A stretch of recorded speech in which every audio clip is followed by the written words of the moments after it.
오늘은 잠시 막간을 이용해서 중성부력을 맞춰보려고 합니다. 브랑키아 넥 웨이트를 잘 사용하고 있지만 수심을 내려갈 때마다 목 앞부분이 불편한 거예요. 그래서 웨이트 없이 중성부력을 체크해보기로 했습니다.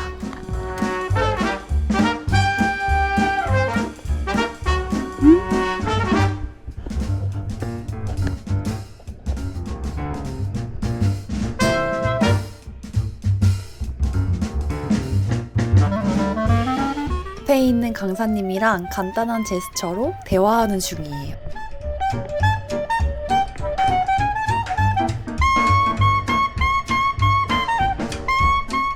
일단 3mm 슈트에는 웨이트 없이는 부력이 너무 셉니다. 그냥 넥 웨이트랑 익숙해져야 할 것 같아요.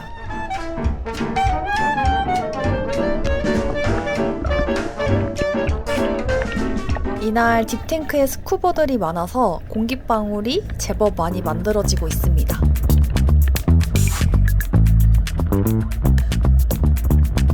마지막으로 줄을 당기면서 프리폴을 시작합니다. 요즘은 처음보다 숨이 길어지면서 프리폴 탈 때 조금은 편안해졌습니다.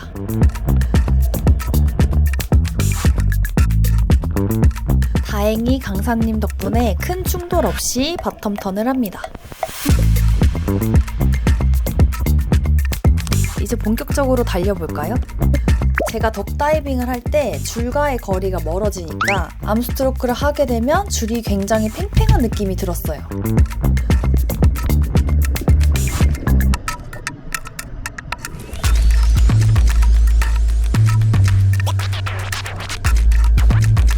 수심 15m 이후에 프리폴을 탔지만 트레이닝 초반보다 정말 많이 좋아졌습니다. 이렇게 릴렉스와 이퀄라이징에 집중해서 내려가다 보니까 갑자기 눈앞에 나타난 캔디볼. 두 손은 자연스럽게 허벅지 옆에 두고 상승을 합니다. 이전에 LMC와 블랙아웃의 악몽 때문에 빨리 상승하려고 급하게 피닝을 하는 느낌이 있었어요. 아직은 여유가 부족합니다.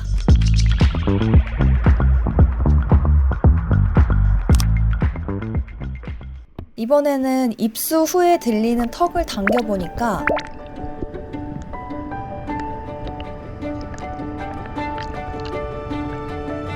여러분들은 덕다이빙에 실패하셔도 저처럼 미련을 갖지 마시고 만약 프리폴을 시작했는데 속도가 느리다면 발차기를 몇 번 해주면서 또 조절을 해줍니다. 그런데 고민이 하나 생겼어요. 머리로 컨트롤을 하기는 하는데 너무 가깝거나 멀거나 하강하다가 줄과의 거리가 멀어지게 되면 줄을 잡기가 쉽지 않아요. 그래서 줄과의 거리를 항상 일정하게 유지하는 연습이 필요할 것 같습니다. 하강할 때 줄과의 거리가 가깝다면 머리를 뒤로 이동시켜주고 만약 줄과의 거리가 멀다 싶으면 머리를 앞으로 이동시켜줍니다. 이번 다이빙의 목표는 줄과의 거리를 잘 유지하면서 내려가는 게 목표예요.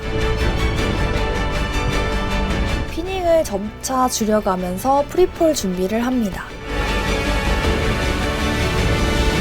저는 긴장을 해서 그런지 깊은 수심으로 내려갈수록 불필요한 이퀄라이징을 하게 되더라고요. 그러다가 어느 순간 침을 삼키듯이 공기가 쑥 빨려 들어가는 느낌이 들었어요. 너무 깜짝 놀랐고 보통은 긴장된 상태로 컨트랙션을 느끼면 성문이 열리려고 합니다. 횡격막이 유연하면 수심이 깊어짐에 따라서 횡격막이 쑥 올라가는데 그 횡격막을 힘을 줘서 잡고 있으면 줄어드는 폐를 유연하게 따라가지 못하고 횡격막 수축과 이완을 반복으로 바운스를 느낄 수 있습니다. 그래서 깊은 수심을 갈수록 CO2 테이블을 꾸준히 해야만 이퀄 컨트롤이 잘 되고 레벨이 높아지면 높아질수록 횡격막 스트레칭과 이퀄라이징 툴 연습은 필수입니다. 이제는 덕다이빙이 조금씩 편해지면서 후반부로 갈수록 입수 후에 릴렉스가 안정적으로 유지되고 있습니다. 그러다 보니까 프리폴을 타는 시점, 줄과의 간격 유지, 릴렉스, 이퀄라이징에 집중할 수 있는 여유가 생겼어요. 하강할 때 다리가 줄과 멀어진 것이 인지가 되면 머리를 뒤로 이동시킵니다.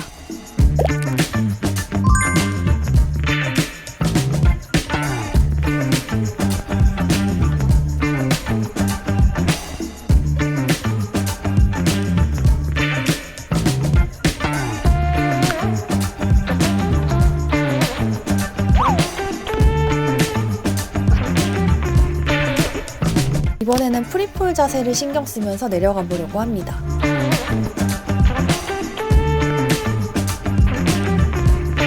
무릎을 펴고 다리는 살짝만 구부릴 거예요.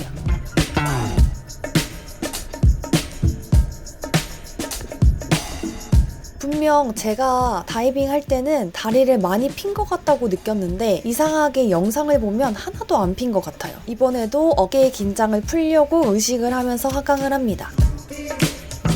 성문이 열릴랑 말랑 할 때마다 턱을 당겨 성문을 닫으려고 노력을 했더니 어느새 캔디볼이 눈앞에 보입니다. 그리고 립스테이션 바닥을 눈앞에서 봤어요. 꾸준히 하는 CO2 테이블과 지연쌤의 피드백 효과가 아주 폭발했던 날이었습니다. PB 파티였던 오늘의 다이빙 여기까지입니다.